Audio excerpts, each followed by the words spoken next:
Hi guys, আমি অভিজিৎ এসে গেছি আমি আমার পরের ভিডিও নিয়ে, যার মধ্যে আমি আজকে গাড়ি স্টার্ট করা শেখাবো। তো আসুন দেখে নিই গাড়ি স্টার্ট করে কেমনভাবে, আর গাড়ি স্টার্ট করার আগে কি কি স্টেপ আছে। এই দেখতে পাচ্ছেন আমার কাছে এই গাড়ির চাবি।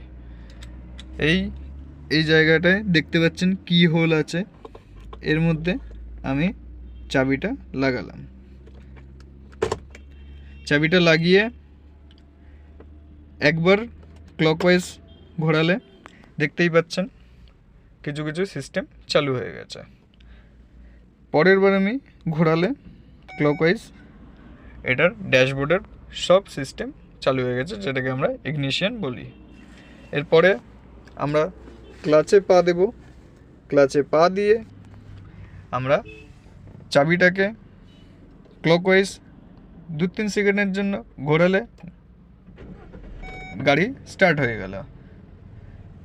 এইভাবে গাড়ি স্টার্ট করতে হয়। আমার ভিডিওটা ভালো লেগে থাকলে লাইক করবেন আর চ্যানেলটা সাবস্ক্রাইব করে দেবেন। তাহলে দেখা হচ্ছে পরের ভিডিওতে। ততক্ষণ টাটা।